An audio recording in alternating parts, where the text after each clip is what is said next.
minha saudação a todos aqueles que participam mais uma vez desta nossa programação de atividades acadêmicas da série Registros sobre Registros, sob o patrocínio da Uniregistral, Universidade do Registro, a cujo reitor, o Dr. Francisco Raimundo, eu apresento os meus cumprimentos e a minha gratidão por permitir esta reunião semanal com um grupo de valiosos e competentes estudiosos do direito registral, e a quem eu saúdo em nome do Dr. Ulisses da Silva, que é sempre motivo de honra para mim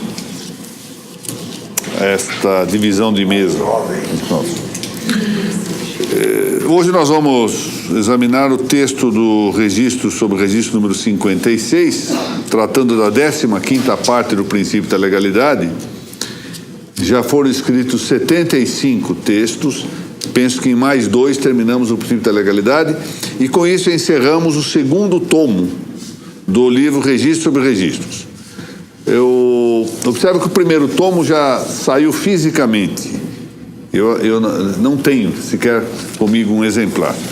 E aqueles que desejarem comprar o livro podem fazê-lo pelo site Ius Naturale,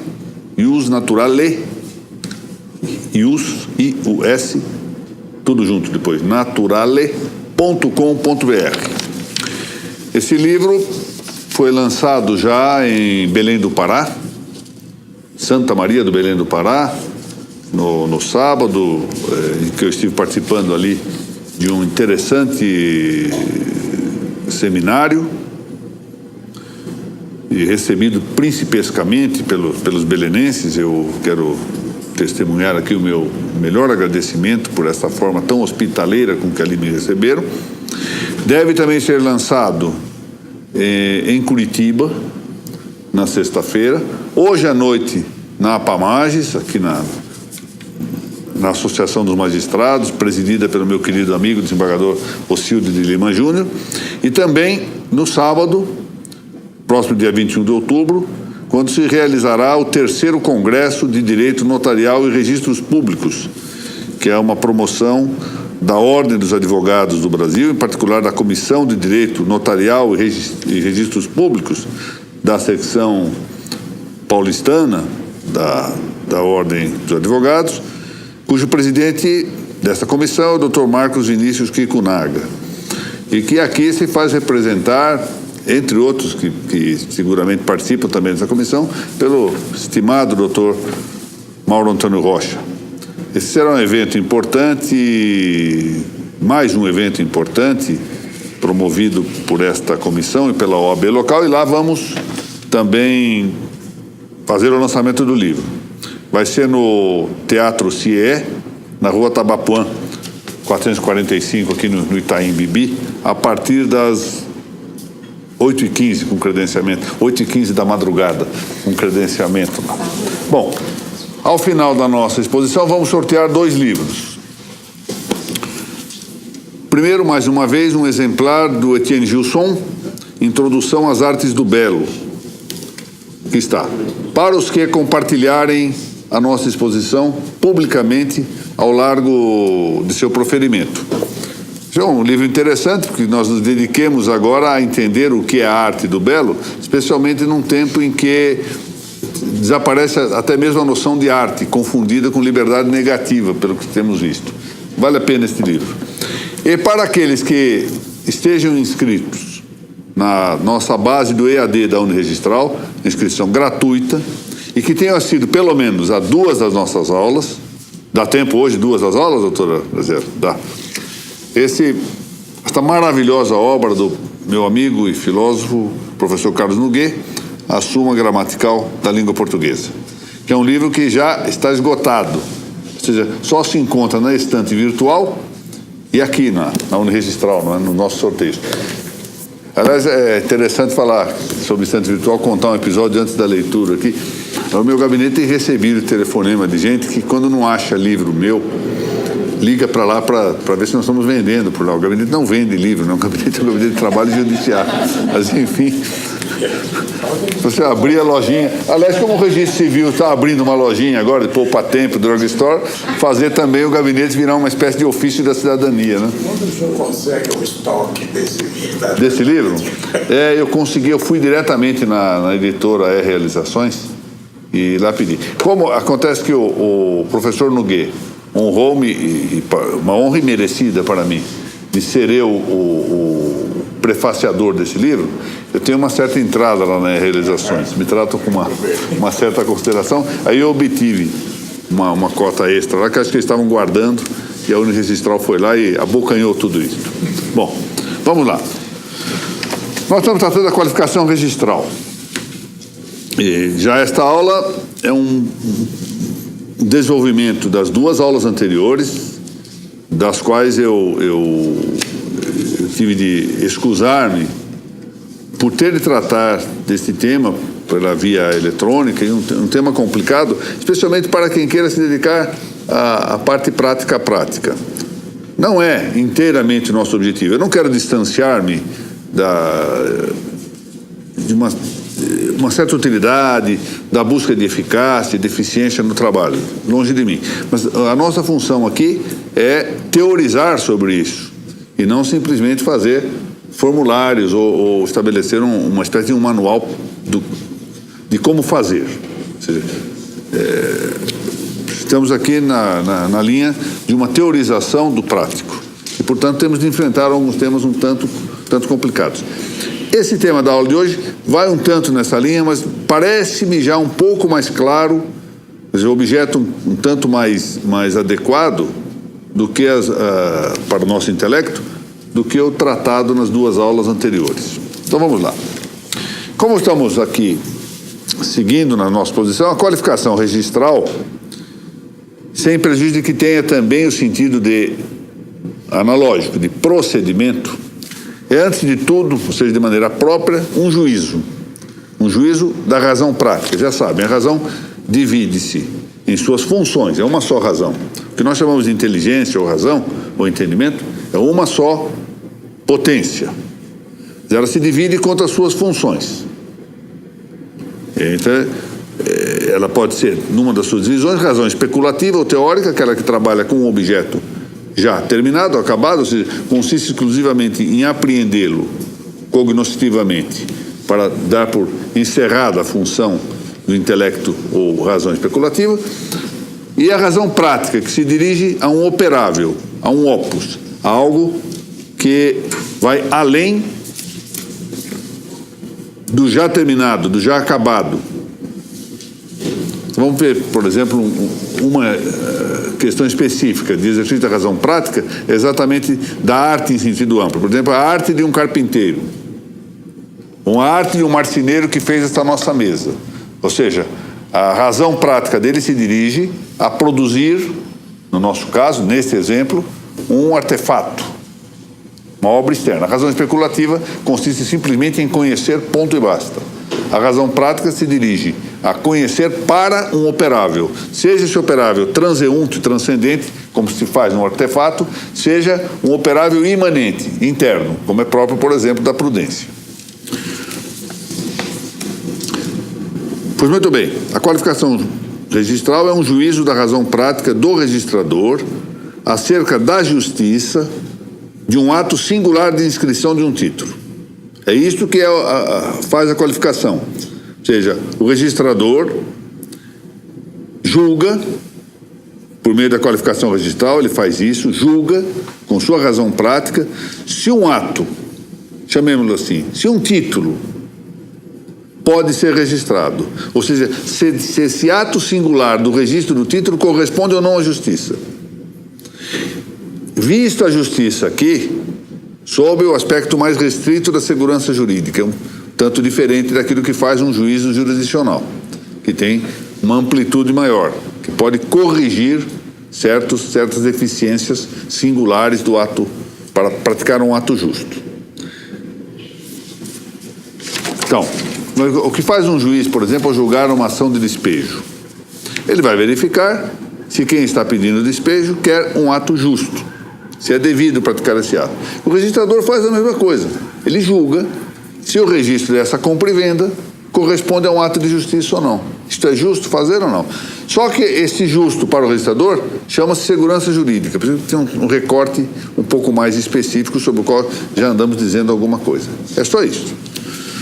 Mas a qualificação registral também, de alguma forma, e com uma certa amplitude de expressão, pode designar-se de consciência registral. Ou seja, a qualificação registral é um ato de consciência registral. Em outras palavras, o registrador é convocado a decidir na via ou no caminho de um discurso da razão prática, o que nós chamamos, em geral, com uma certa amplitude também, de silogismo prático. E o que ele é chamado a decidir? Ele é chamado a decidir se um título, aquele título, este título, hic et nunc, aqui e agora, pode ou não registrar-se. Ou por outra, se a inscrição pleiteada atende ao objetivo da res certa, ou seja, daquilo que é seguro juridicamente. Já vimos que a res certa é uma espécie de res justa estatística.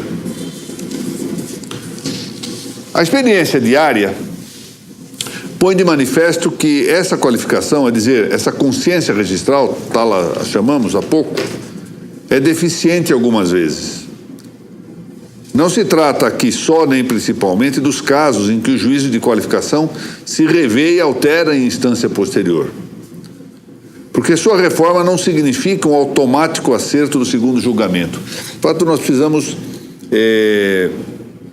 vencer a ingenuidade de considerar que todo julgamento posterior é melhor que o anterior. Costuma frequentemente sê-lo pelos motivos que eu direi. Ou seja, quem se aproxima, no âmbito das ciências práticas, do saber prático, melhor dizendo, quem se aproxima pela primeira vez de um caso, depura muita coisa. Essa depuração ajuda um segundo julgamento. A segunda depuração ajuda o terceiro. A terceira depuração ajuda o quarto. Ou seja, por força de uma tradição, de entrega de depurações. São vistas que se vão cada vez mais em espiral, aprofundando, distinguindo, vendo aspectos que às vezes um julgamento inicial não vê. Mas isso não significa que automaticamente os julgamentos posteriores, de segunda, terceira, quarta instância, sejam melhores que os primeiros. Eu dou um exemplo concreto para que nós tenhamos cuidado com essa avaliação ipso facto de um julgamento posterior. O Supremo Tribunal Federal, aqui no Brasil, possui ações rescisórias acolhidas contra seus próprios julgados. Isso é uma demonstração que ou erraram no julgado rescindido, ou erraram depois, quando acolheram a rescisória. Então, isso deve sossegar-nos um pouco. Ou seja, de comum, os julgamentos posteriores tendem a ser melhores do que os primeiros, porque eles já operam sobre um produto depurado. Ou seja, já alguém analisou, já mastigou. Eu costumo dizer lá na Ação de Direito Público que eu agradeço muitíssimo a relevantíssima função dos juízes de primeiro grau. Porque às vezes eu apanho um processo, eu leio a inicial, não consigo nem entender o que está sendo dito. O juiz de primeiro grau, como já está acostumado com aquilo, já sabe o que é, é isto. Então agora eu sei decidir. Ou seja, que já vem depurado, é esta a função. Aqui a mesma coisa, portanto, não é automático que uma reforma de um juízo de qualificação registral por uma instância superior, seja o juiz corregedor permanente, o diretor do fórum, ou o órgão recursório, seja automaticamente a decisão certa. Ou seja, digamos em português claro, os órgãos judiciais costumam errar, salvo aqueles que acham que conseguem corrigir Deus. Bom, mas é outra história. Há situações de evidente controvérsia. Há situações em que as soluções são adotadas transitoriamente e que logo regressam a entendimentos anteriores, etc. De fato, às vezes, nos julgamentos, eu tenho uma experiência de colegiado que vem desde 1988. Quantas vezes eu me vi chamado a votar e disse, olha, por agora vou votar desse modo. Estou inclinado a entender assim, mas eu quero passar da opinião à certeza. Eu não consigo sair do campo da opinião. Vamos ver adiante de que se trata. Então, o conhecimento humano é assim, nós temos que ter paciência com conhecimentos dos contingentes. O que nesse quadro avulta é a notoriedade de um possível erro do juízo da consciência.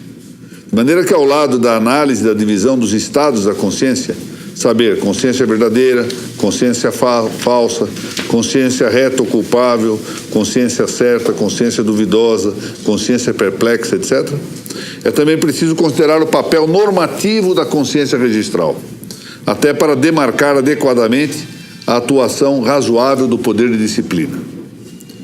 Vejam que isso tem, portanto, um liame com o tema da responsabilidade disciplinar. A consciência é a norma subjetiva e próxima da ação humana, isto é, o julgamento conclusivo do entendimento prático sobre a conformidade de uma ação singular com o bem que é a finalidade desta mesma ação. É isso que nós entendemos quando falamos, olha, agir de acordo com a minha consciência. Ou seja, formei a minha consciência que eu tinha que fazer isso. Depois passamos em revista essa consciência e olha, errei, mas eu agi de acordo com o que era o meu juízo de consciência inaugural. Essa é a forma como fazemos. Temos, em princípio, que agir sempre de acordo com a nossa consciência, porque ela é a norma subjetiva do nosso agir. Nada obstante, a qualificação registral, sendo norma próxima e subjetiva de uma inscrição pontual, ou seja, julgamento conclusivo da razão prática sob a licitude do registro de um título singular, deve atender a um bem, a res certa, que é a finalidade desse mesmo registro. Como já ficou antes indicado, a normatividade da consciência é de caráter subjetivo. Vale dizer, ela opera no próprio actante, no próprio sujeito que age. Mas isso ela faz por meio de uma conclusão de discurso prático. Atenção, não é um ato, não é um juízo sacado do nada. Não, ela é o resultado de um discurso. Então nós temos que examinar qual é a parte objetiva desse discurso. A consciência é um juízo conclusivo ou consequente de dadas premissas, e não uma fonte autônoma, criadora de normas objetivas da ação. Ao revés, a consciência infere-se dessas normas, delas instruindo-se mediante as premissas do silogismo prático. Assim, a consciência não tem valor absoluto.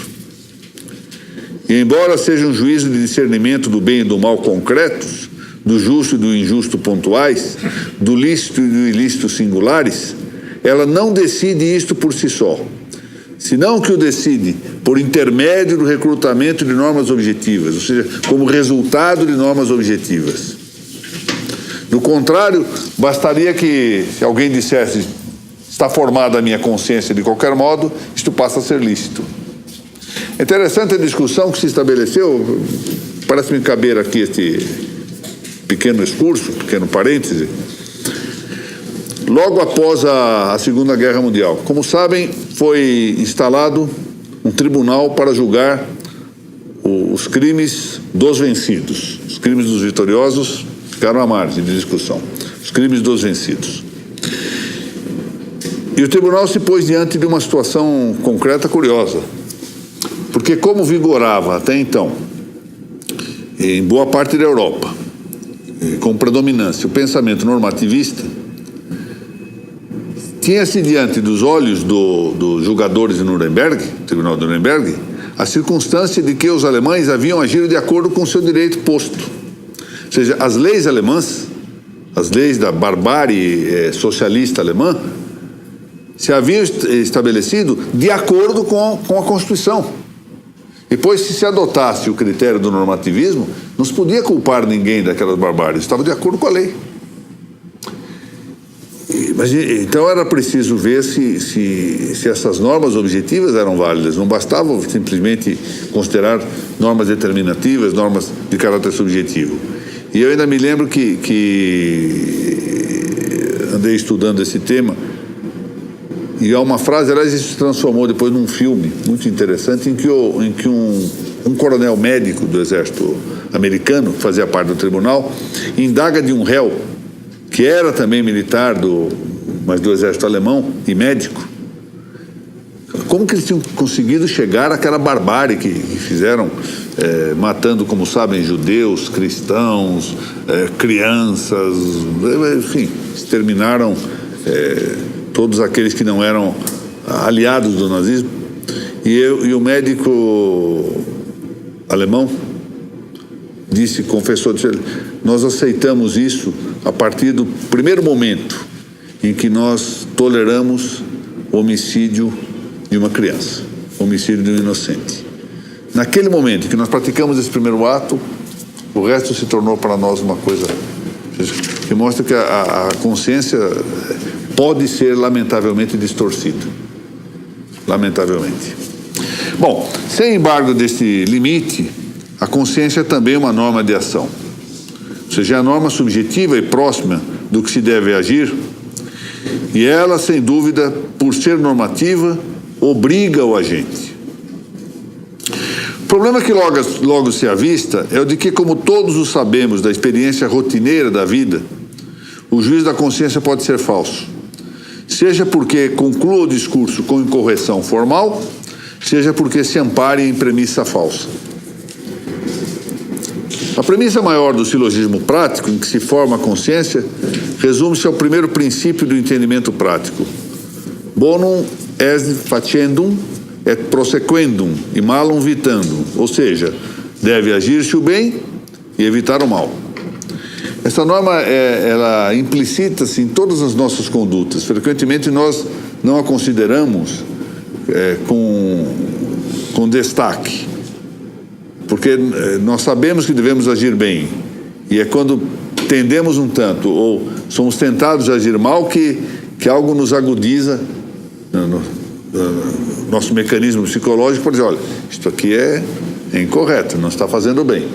Então aí eu paro para meditar sobre o tema.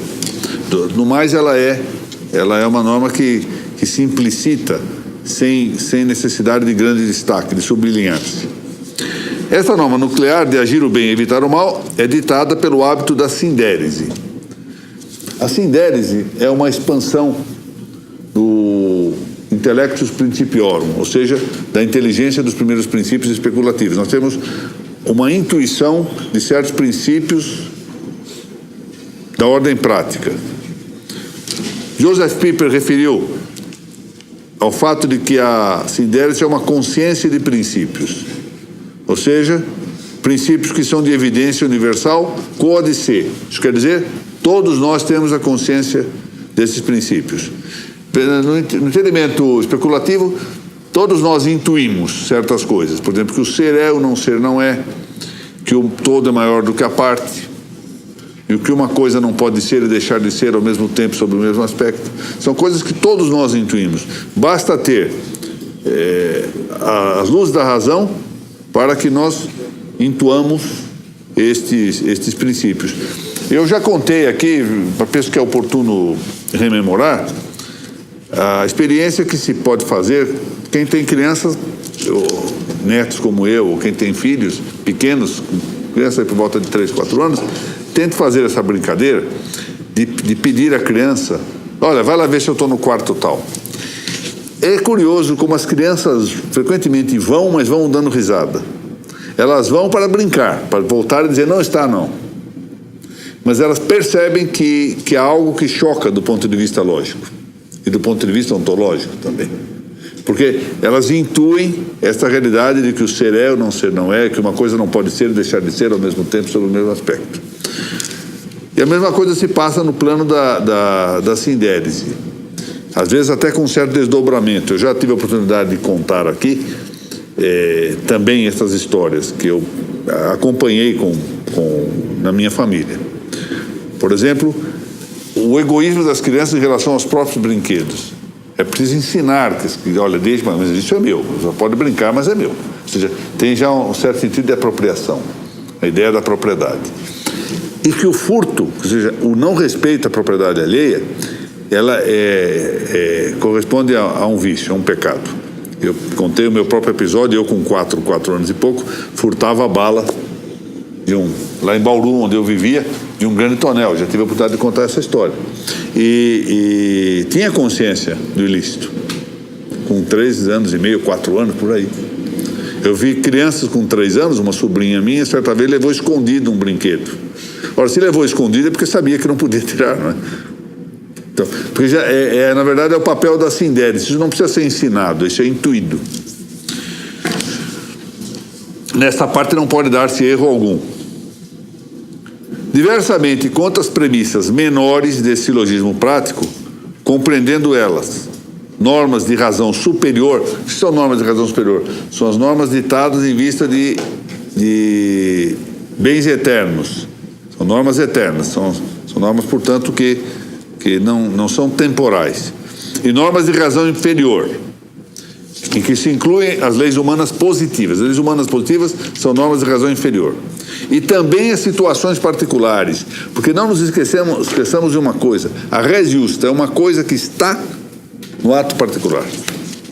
Em cada caso, ali está a res justa. Ou, se quisermos, é a própria res justa, que são os fatos e suas circunstâncias. Já então pode ocorrer erro no conhecimento da verdade.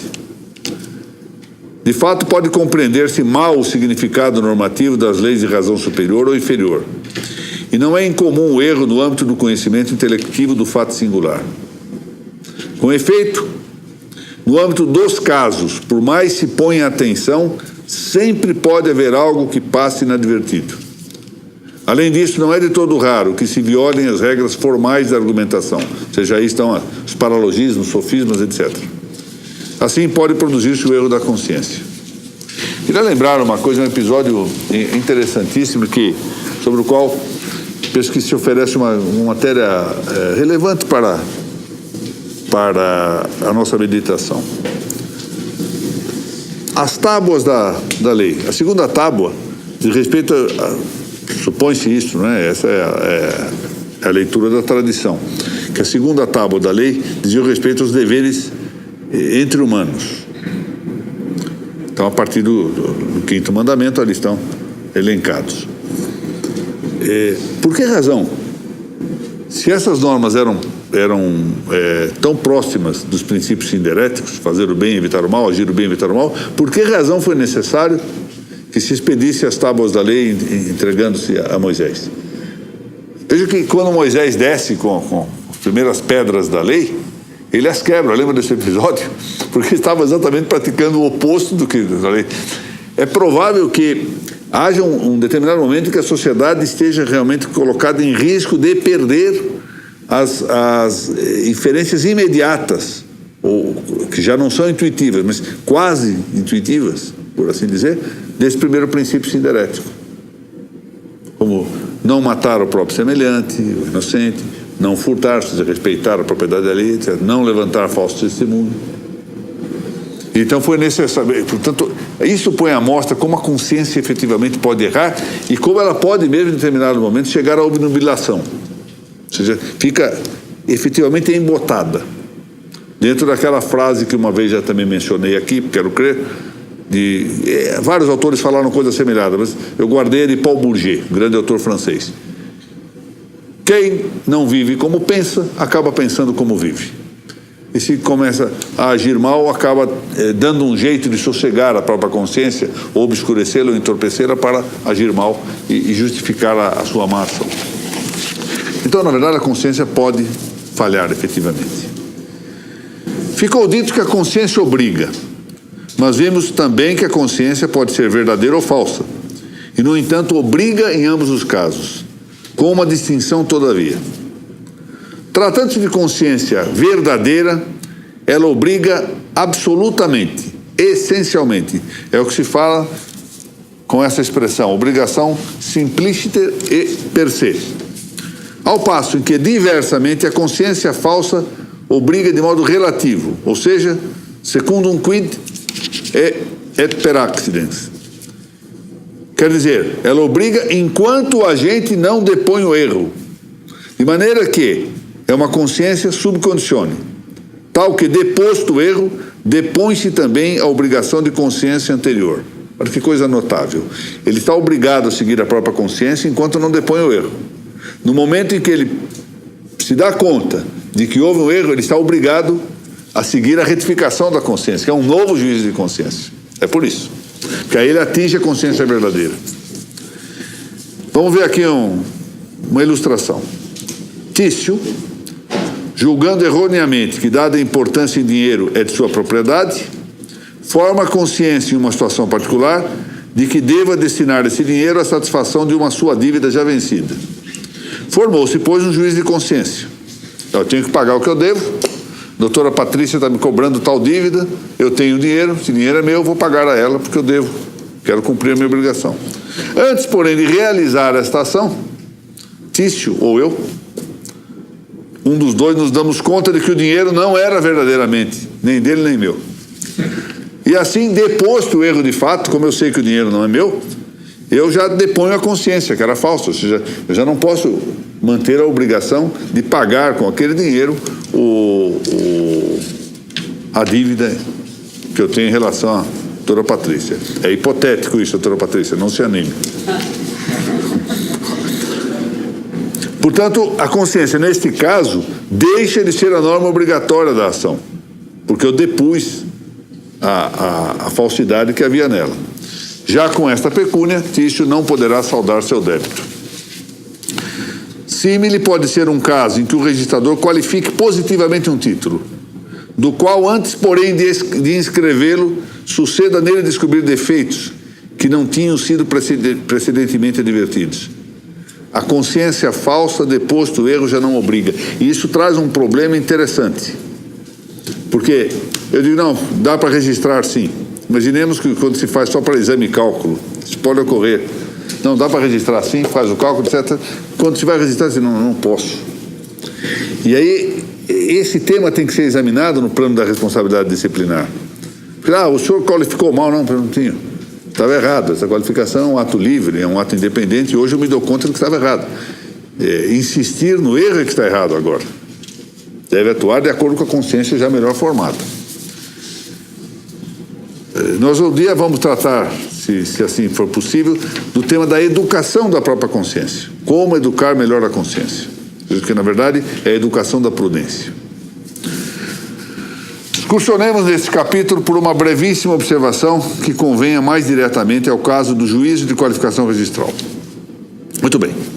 Nosso intelecto humano não capta diretamente o singular. Nós apenas percepcionamos indiretamente. Isso já era lição do grande pensador que foi Boécio. Boécio é uma coisa notável, como alguém, à altura em que ele viveu, praticamente sozinho, pouca gente tinha a capacidade que ele teve de escrever boa parte da obra preso, não é? E seu entendimento foi abonado por Santo Tomás de Aquino no De Veritate. Mens nostra singulare directi conoscere non potest. Capta-se o sensível pelos sentidos exteriores e percebe-se pelos interiores. O que nós fazemos, por exemplo, vamos ver aqui, esse copo de água. Ele é objeto da minha captação sensória, posso captá-lo. E assim eu faço pela vista, cujo objeto é a cor, posso captá-lo pelo tato, eventualmente por meio do paladar, ao sentido afinal que não há nenhum gosto, e até mesmo por um conjunto que diz respeito parece que ao sentido táctil, que é o da verificação térmica. Eu posso também sentir termicamente que ela está relativamente fresca. Bom, uma vez que eu capto a existência desse copo de água, eu também o percepciono internamente, pelos sentidos interiores, pelos meus sentidos internos, que são 4. E só a partir daí, tendo, portanto, o que nós chamamos de espécies impressa, eu começo a obter um conhecimento intelectual a respeito disto que foi captado e percepcionado pelos sentidos, captado pelos externos, percepcionado pelos internos. Nada há no intelecto que antes não tenha passado pelos sentidos externos, salvo o próprio intelecto, materialmente. Então, capta-se o sensível pelos sentidos exteriores e percebe-se pelos interiores. No domínio do conhecimento prático, o entendimento vale-se da razão particular, chamada ratio particularis, que se designa de cogitativa, Aqui há outros nomes de que se vale a doutrina: collativa idearum, collativa intentionum particularium, sensus interior. Esta razão particular percepciona objetos singulares não percebidos pelos sentidos externos. Essa é a lição de Félix Lamas, meu querido amigo. E assim se formando quanto ao âmbito do singular, uma premissa menor do silogismo prático. O exemplo comum da cogitativa é o paralelo com a estimativa dos animais. Já mencionei aqui e torno a fazê-lo. Um animal, por exemplo, um cordeirinho mal nascido, mal saído das entranhas de sua mãe, caminhando ainda a trópico, se dirige a um riacho. Lá já percebe a utilidade da água. Ele é atraído por uma potência atrativa, ele tem a potência atrativa, ele é atraído pela água.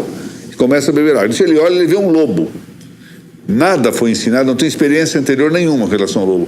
Ele sabe pela estimativa, que no caso dos animais brutos é um instinto, que aquele é um inimigo. E foge do lobo. É interessante.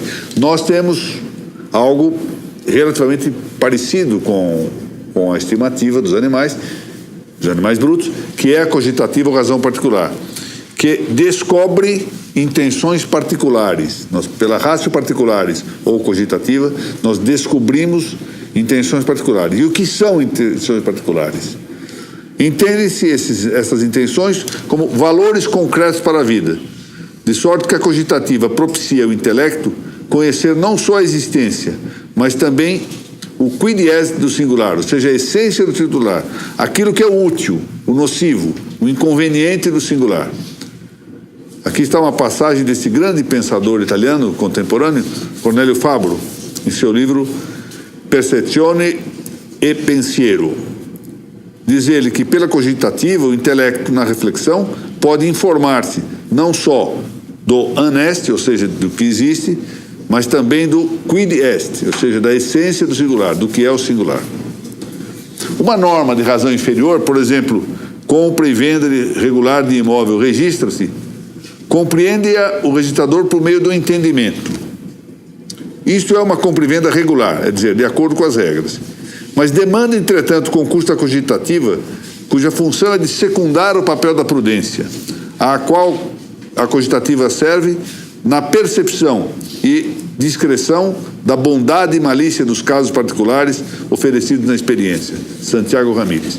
É interessante que julgadores, sejam registradores, notários, juízes, promotores que de algum modo julgam também, advogados que também julgam frequentemente em determinados casos, são melhores, são tão melhores quanto melhores sejam as funções da sua cogitativa. Quando ganhem uma certa agudização da cogitativa. Sabe quando, perdoe minha expressão, aquelas pessoas que cheiram coisas um tanto nocivas em determinadas situações, tem uma... Como sabe isso? Não sei, eu estou vendo que aqui alguma coisa não marcha bem.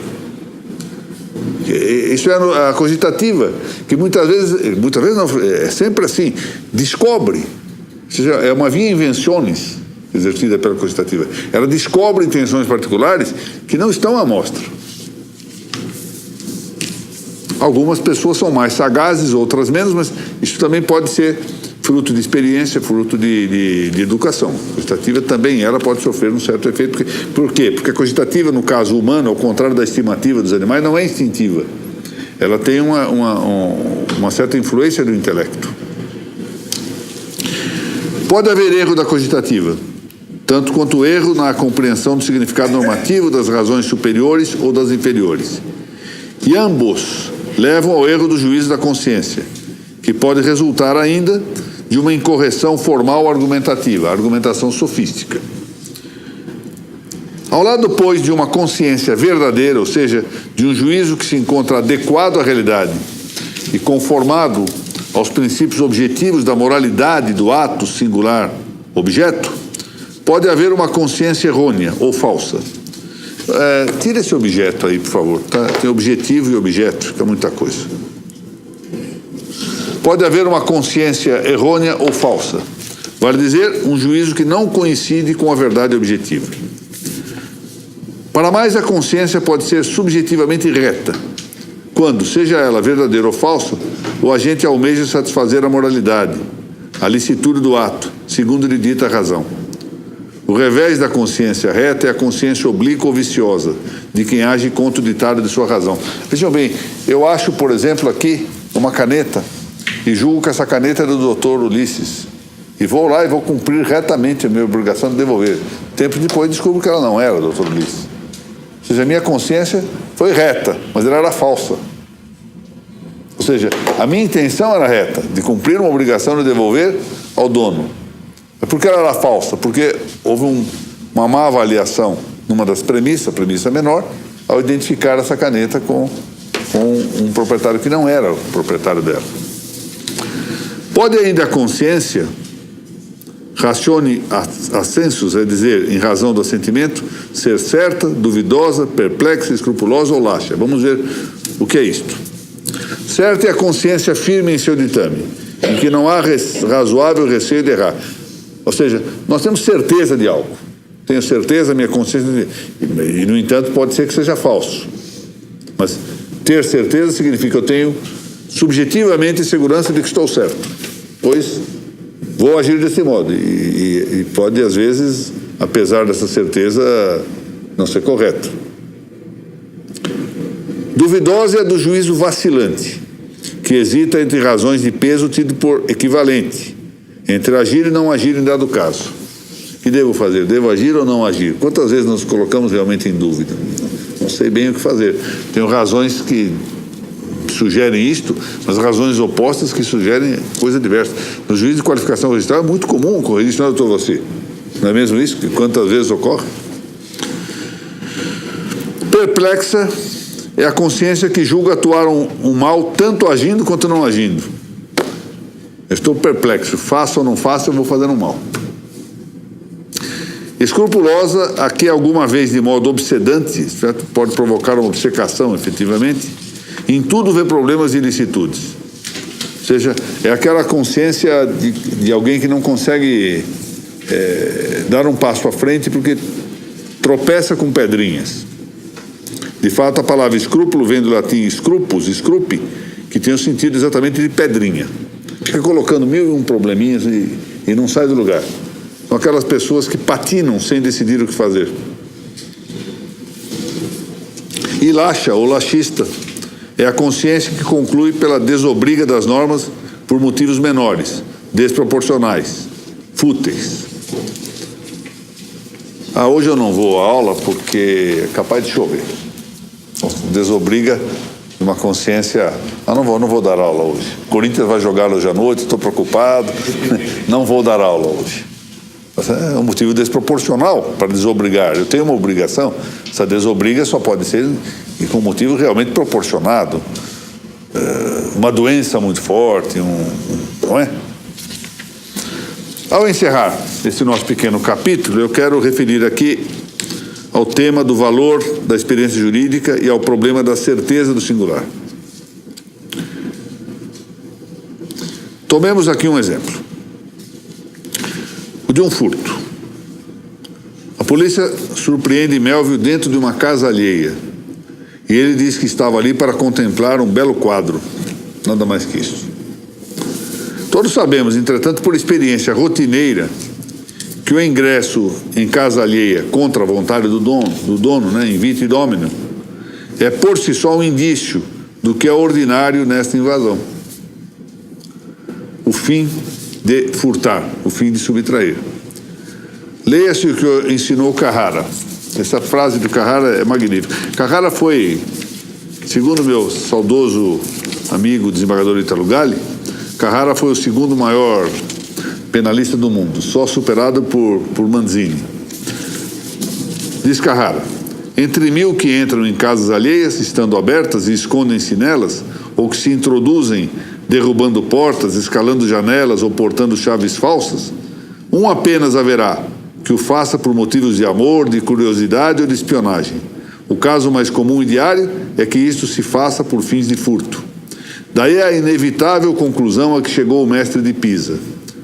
É preciso considerar esses atos como inequívocos a respeito do furto e reconhecer-lhes o poder de constituir o elemento material da tentativa, a não ser que se apresente um caso de exceção, no qual deve rechaçar-se a aplicação desse título por falta do elemento intencional. Isso está no grande livro do Programa del Corso di Diritto Criminale, de Francesco Carrara. Por que eu estou chamando a atenção disto? Porque o problema que temos à frente, muitas vezes, na qualificação registral, é assim, é o do julgamento de caso, isto é, o que põe um tema de consciência habitual e não de consciência habitual. É um problema de prudência, isto é, aquilo que se conforma à realidade. Mas sendo tão difícil quanto a vez chegar à verdade de cada caso, como esperar que o registrador forme sempre juízos verdadeiros na tarefa dificílima de qualificar?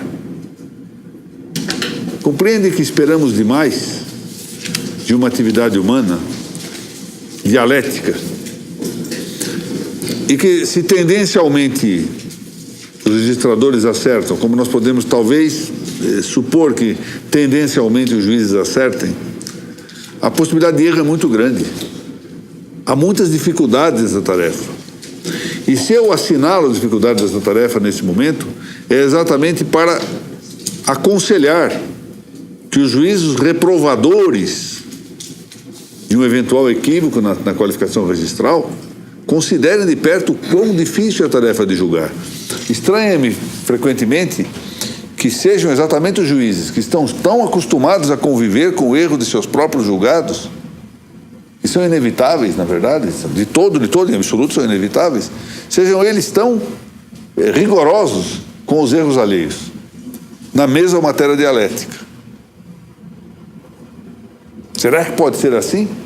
Ou será que isso efetivamente atenta contra a realidade das coisas, atenta contra o predicado da independência jurídica e a necessidade de respeitarmos o campo propício à prudência jurídica e ao discurso da prudência jurídica, que é um discurso probabilístico?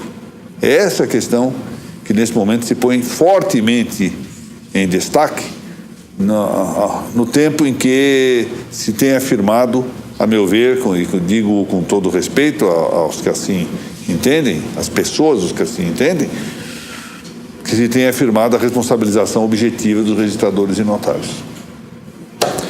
Muito bem.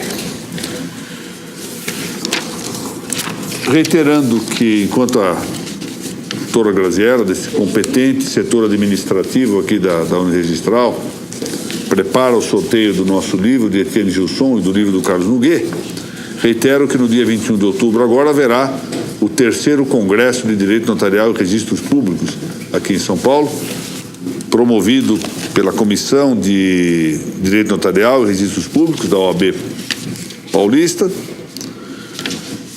do qual evento participará Dr.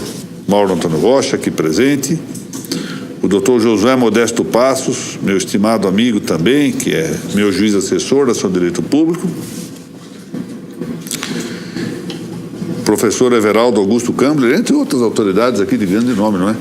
E entre eles, por acaso, estarei eu também, meio atendendo ao generoso convite da comissão. E lá faremos o lançamento, mais um lançamento do livro Registro sobre Registros, que, como sabem, é o resultado das nossas reuniões aqui. E que, portanto, é muito provável que cada um dos senhores tenha ali o seu pequeno sinal, a sua contribuição, quando menos de ânimo para a tarefa que já dura mais de ano, escrevendo toda semana pelo menos um artigo para cá. É bastante tempo, supõe cultivo da virtude da perseverança, não é? Da constância, porque nem sempre é fácil no vulto de trabalho que nós nos disciplinemos para fazer toda semana a mesma coisa. Preciso criar um hábito para isso, não é? Estamos prontos? Então vamos lá com o sorteio do Etienne Gilson, que ensina o que é arte para aqueles que julgam que a arte é mera liberdade de expressão. Temos 30 pessoas na lista hoje. Bem fraco, hein? Número 17. Julinho Chagas. Ora! O Conde acaba... Nada mais adequado do que um artista como o Conde, que é um grande violonista, um grande cantor, receber um livro sobre a introdução às artes do belo. Parabéns. Muito bem. Hoje a empolgação foi na medida, né? Foi. Então agora entre os estudantes. Número 80. Vamos ver quem foi. Renata de Paula Neto. Doutora Renata de Paula Neto acaba de ser beneficiada com esta excelente obra do professor Carlos Noguet, Suma Gramatical da Língua Portuguesa. Muito bem, eu agradeço a todos. Haverá agora, salvo engano, a comemoração tardia, mas justificada do aniversário da Graziella, não é? É isso mesmo. Se o Conde quiser terminar com parabéns. Parabéns.